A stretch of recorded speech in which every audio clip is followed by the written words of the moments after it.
The gavel was a block of cheap pine, and the auctioneer, a sweaty man named Jedediah, slammed it onto an empty whiskey barrel. The sound was a dull thud, barely cutting through the jeers of the crowd gathered in the dusty main street of Redemption Gulch. The prize on the block wasn't a horse or a land claim. It was a woman, bound at the wrists, her face obscured by the shadow of a black cowboy hat. "Sold!" Jedediah bellowed, pointing a grimy finger. "To Walter Pike, for the grand sum of $17 and a mule." A wave of laughter rolled through the assembled men. Walter Pike felt his face burn hot, the flush creeping up from his thick neck. He stood alone, a wide, soft man in a sweat-stained beige shirt that strained at the buttons over his considerable belly. His hands, usually gentle with his small vegetable patch, were clenched into useless fists in the pockets of his worn brown pants. He hadn't meant to bid. He hadn't wanted to. But Silas Croft and his boys had cornered him behind the livery, their laughter sharp and cruel.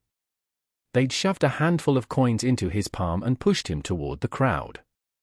"Go on, Walter," Croft had sneered, his thin lips twisting. "Every man needs a wife. Even you. We'll even sponsor the bid." It was a joke, a public spectacle at his expense.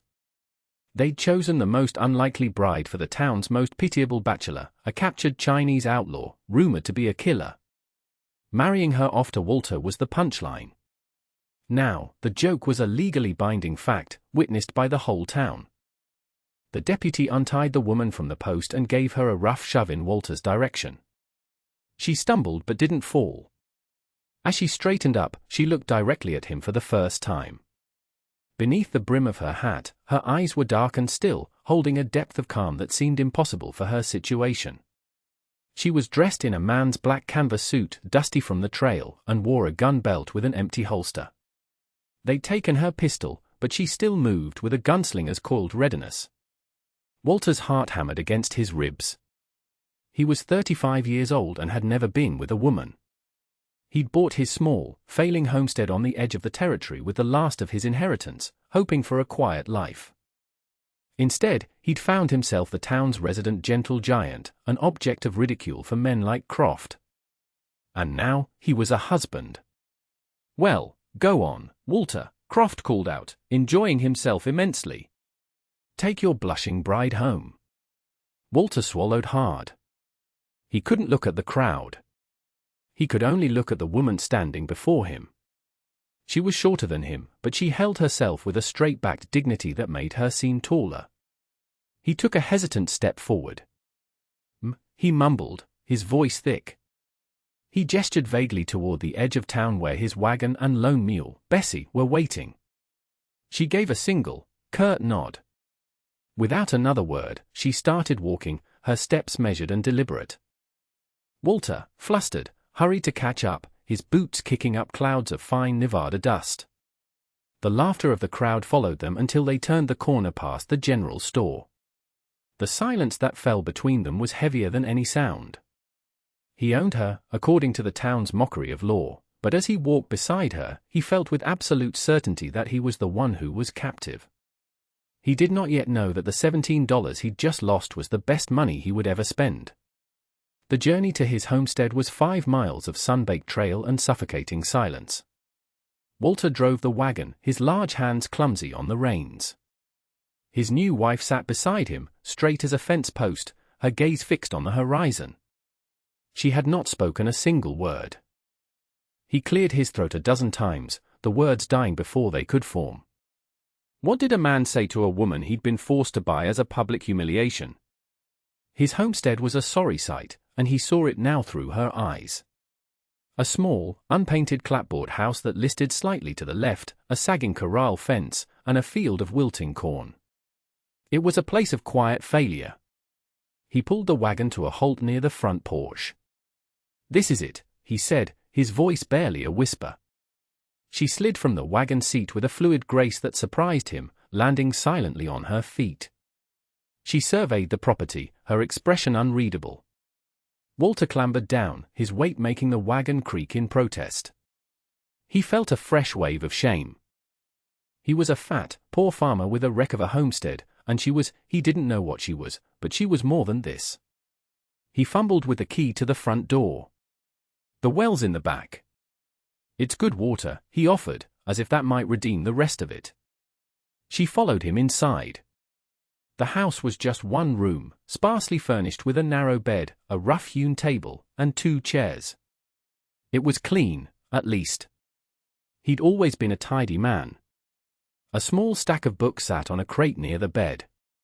She walked to the center of the room, her eyes taking in every detail. Walter stood awkwardly by the door, twisting the brim of his hat in his hands. You can have the bed," he stammered. "I'll sleep by the hearth." Her gaze flickered to him, then to the bed, and back again. She gave another one of her short, sharp nods. It seemed to be her only form of communication. For the next 2 days, they lived as ghosts in the same small space. She moved with a silent efficiency that was unnerving. She rose before him, tended to the mule, and walked the perimeter of the property as if inspecting it for weaknesses. She ate the simple meals he cooked, beans and cornbread, without comment, her chopsticks moving with swift precision from a set she produced from a small bundle she carried. He never saw her sleep. He would wake in the night and see her sitting in a chair by the window, a still silhouette against the moonlight. He learned things about her in slivers. She had a way with Bessie, the mule, calming the stubborn animal with a soft touch and a low murmur he couldn't quite hear. She patched the corral fence with a speed and skill he'd never been able to manage, her hands sure and competent. She was not a helpless victim. She was a capable woman biding her time. The thought was a cold knot in his stomach. Was she waiting for a chance to escape? Or worse? On the 3rd day, trouble arrived in a cloud of dust. Silas Croft and 2 of his cronies rode up to the homestead, their horses trampling the edge of his cornfield. They dismounted, swaggering toward the house. "Walter!" Croft yelled, a malicious grin spreading across his face. "Just came to see how the happy couple is getting on." Walter's blood ran cold. He stepped out onto the porch, trying to position his large frame to block the doorway. "We're fine, Silas. You can go now." "Not so fast," Croft said, pushing past him and into the house. Wanted to meet the Mrs. Proper. His eyes landed on the woman, who stood near the hearth, watching them without a flicker of emotion. "Don't even know your name, do we, Walter? What do you call her?" Walter's mouth was dry. He didn't know her name. The humiliation was a physical blow. Croft laughed, a harsh, grating sound. "See?" Still a joke, he took a step toward her. Maybe she likes a real man better. Before Walter could move or think, she acted. She didn't reach for a weapon. She simply shifted her weight and spoke, her voice low and level, but carrying an authority that stopped Croft in his tracks. "You are on our land," she said. Her English was perfect, accented but clear as a bell. Croft was so surprised he took a half-step back. "Well, listen to that. The little doll can talk." "Your horse is about to bolt," she said, her gaze flicking toward the window. Croft scoffed. "My horse is rock steady." As if on cue, a loud whinny of panic came from outside. One of Croft's men cursed. They all turned. Through the doorway, they could see Croft's expensive gelding rearing back, its eyes wide with fright. Bessie, the mule, stood placidly a few feet away, having just delivered a solid kick to the horse's flank. "Your animal is spooked," she stated, her tone flat. "You should tend to it before it injures itself." It was a command, not a suggestion. Croft, his face a mask of fury and confusion, hesitated. He was torn between his desire to menace them and the need to control his valuable horse. The horse decided for him, yanking its reins free and galloping back toward the main trail. With a string of curses, Croft and his men scrambled after it. They were gone. The dust settled. Walter stood, breathing heavily, his mind reeling. He turned to the woman. She was already back at the hearth, calmly stoking the small fire as if nothing had happened. She had orchestrated the entire event with a word and a look, using his own mule as her weapon. She had defended him. She had defended their home. That night, as he lay on his bedroll, he couldn't sleep. The woman sat in her usual chair, a silent guardian. He watched her silhouette, no longer with fear but with a dawning sense of wonder. Late in the night, he saw her pull a small object from her bundle. In the faint moonlight, he could just make it out, a single, intricately carved wooden bird, worn smooth from handling. It was a thing of delicate beauty, something that had no place in the life of a common outlaw. Whoever she was not the person Redemption Gulch thought her to be. And for the first time, Walter Pike felt a flicker of something other than shame. He felt a fierce, protective curiosity. The town had meant it as a joke, but what if they had accidentally given him the one thing he'd never dared to hope for? He decided he had to know her name. The next morning, he found her by the well, sharpening a hoe with a whetstone. The rhythmic scrape of stone on metal was the only sound. He approached slowly, not wanting to startle her. "I wanted to thank you," he began, his voice clumsy. "For yesterday. With Croft." She didn't stop her work, but her hand slowed. "He is a man who mistakes quiet for weakness." "Yes," Walter agreed, relieved she was speaking. "He's always been that way." He took a breath. "They call you an outlaw. They said you were captured near the rail spur." She finally looked up, her eyes meeting his. "Men say many things. Most are lies." "My name is Walter," he said, feeling foolish for not having stated it plainly before. "Walter Pike." She watched him for a long moment, a silent assessment. He felt as if she were seeing right through his skin, past the bulk and the shabby clothes, to the nervous, lonely man within. He held her gaze, refusing to look away. He had to show her he wasn't like the others.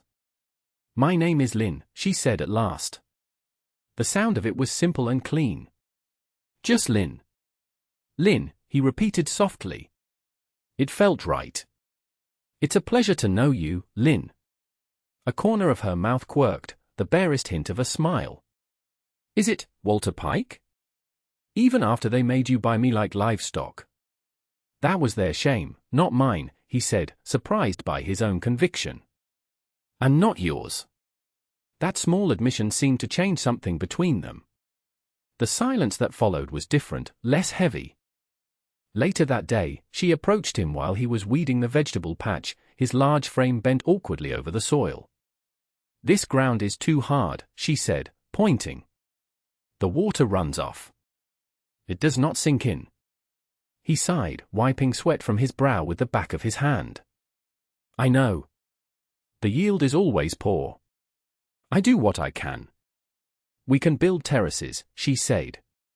Here and here she used the toe of her boot to draw lines in the dirt, marking out a series of low, stepped levels on the gentle slope. "It will hold the water.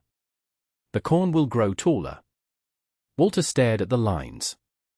It was a simple, elegant solution he had never considered. I don't know how." "I do," she said. "I will show you." And she did. For the next week, they worked side by side under the hot summer sun. She taught him how to measure the slope with a level made from a wooden A-frame and a weighted string. She showed him how to build up the low earthen walls, packing them firm to hold against the occasional rain.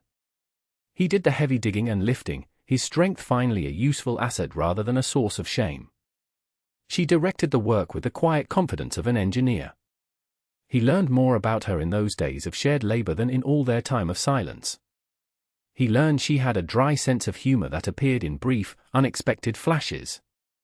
He learned her hands, though calloused, could be gentle as she repotted a struggling tomato plant. He started to look forward to their evenings, when they would sit at the table, tired and sore, and she would tell him small things. She'd learned about farming from her father, she said, a long time ago, in a place with green hills. One evening, after a particularly long day, he found her staring out at the new terraces, a strange, sad look on her face. "What is it?" he asked gently. She turned to him, her composure seeming to crack for the first time. "My name is not just Lin," she said, her voice low. "My full name is Jiang Lin. I was not an outlaw. I was a protector." She reached into her worn bundle and pulled out a thin leather ledger. She opened it on the table. The pages were filled with columns of names and numbers, written in a neat, precise hand. I was a guard for the Central Pacific Railroad. My crew and I protected the payroll wagons. Walter stared at the ledger. What happened? Betrayal, she said, the word cold and sharp. My partner, a man named Bishop, decided he wanted the whole payroll for himself. He and the others turned on me. They killed the paymaster and took the gold. They left me for dead. But you survived, Walter breathed. I survived, she confirmed. And I took this. She tapped the ledger. It has the real records. It proves what they stole, and from whom. Bishop needs it destroyed. And he needs me silenced. He spread the rumor I was an outlaw, put a false bounty on my head to get fools and bounty hunters to do his dirty work. The men who captured me were not lawmen. They were Bishop's associates. The pieces clicked into place. Her watchfulness, her skill, her silence. It wasn't the quiet of a killer. It was the quiet of a hunter, and of the hunted. So Bishop, he's still out there. He is, she said grimly. And he will not stop until he finds me, and this book. She looked at him, her eyes filled with a weary sorrow. By staying here, I have put you in his path, Walter Pike. He looked from her face to the ledger, then around the small, humble room that had begun to feel like a real home. He thought of Silas Croft's sneering face and the town's cruel laughter. They had tried to make his life a joke. But this woman, this brave, honorable woman, had treated him with a respect no one else ever had. She had defended his home. She had shown him how to make his land flourish. She had given him her name. He reached out and placed his large, calloused hand over hers on the table. It was the first time they had touched. Her hand was small but strong beneath his. Then let him come, Walter said, his voice steady and clear. This is our land now, Lynn. And we will protect it. He saw the surprise in her eyes, quickly followed by something else, something warm and bright. For the first time, Jiang Lin smiled at him, a true, unguarded smile. It transformed her face. In that moment, Walter knew he would die for her. The town's joke had become his purpose. Bishop and his men came 2 weeks later, at dusk. There were 4 of them, hard-faced men on tired horses. They didn't bother with greetings. They rode straight for the house, rifles held ready. But Lynn had been preparing. They will come when they think we are resting, she'd said. They will expect fear. Walter's heart was a frantic drum, but he moved as Lynn had instructed. While she took up a position by the side window, her own pistol, one he'd bought for her in the next town over, in her hand, he went out the back. His job was simple, and terrifying. Bishop dismounted, his face a mask of arrogant certainty. Lynn! I know you're in there. Throw out the ledger and come out with your hands up. I might let the farmer live. From inside, Lynn's voice was like ice. You were never a man of your word, Bishop. Have it your way, he snarled, raising his rifle. At that moment, Walter, hidden behind the woodpile, lit the fuse. A series of firecrackers he'd bought for the 4th of July and never used were strung along the corral fence. They went off in a deafening, rapid-fire barrage that sounded exactly like a dozen rifles firing at once. The horses, already on edge, panicked. They reared and scattered, Bishop's men scrambling to control them. In the chaos, Lynn fired a single, precise shot. Not at a man, but at the rope holding a stack of heavy lumber near the barn. The rope snapped, and the lumber crashed down, creating a barrier and spooking the horses even more. It was the opening they needed. Walter, his fear forgotten in a surge of adrenaline, burst from behind the woodpile, not with a gun, but with 2 heavy iron skillets from the kitchen, banging them together with all his might. He roared, a deep, bellowing sound from the bottom of his lungs, and charged not at the men, but at their fleeing horses, driving them further away into the dark. The fight was over before it had truly begun. Disarmed of their mobility and thoroughly disoriented, Bishop's men were at a disadvantage. Lynn, a phantom in the twilight, disarmed them one by one with cold, efficient movements. Bishop, seeing his plan in ruins, made a run for it on foot, but he didn't get far before Walter, surprisingly fast for his size, tackled him, bringing him down with a force that knocked the wind out of him. By the time the U.S. Marshal arrived 2 days later, summoned by a letter Walter had sent the day Lynn told him the truth, Bishop and his men were tied up securely in the barn. The ledger was the only evidence he needed. 6 months later, the homestead was transformed. The house no longer listed, Walter had learned to shore up a foundation. A new, sturdy fence enclosed a field of corn that stood twice as tall as the year before, the terraced ground holding the precious water. There were 2 mules in the corral now, and a handful of chickens pecked in the yard. The laughter in Redemption Gulch had long since died. It was replaced by a grudging respect and a healthy dose of fear. Silas Croft now crossed the street to avoid walking past Walter. The story of how the town's joke had single-handedly and loudly routed a gang of dangerous outlaws had become local legend, growing with each telling. One cool evening, Walter stood on his porch, looking out at the land he and Lynn had built together.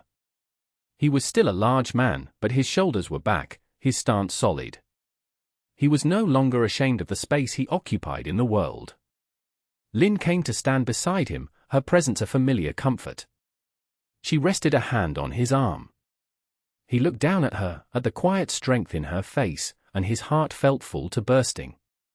"The town thinks you are a hero, Walter Pike," she said, a hint of amusement in her voice.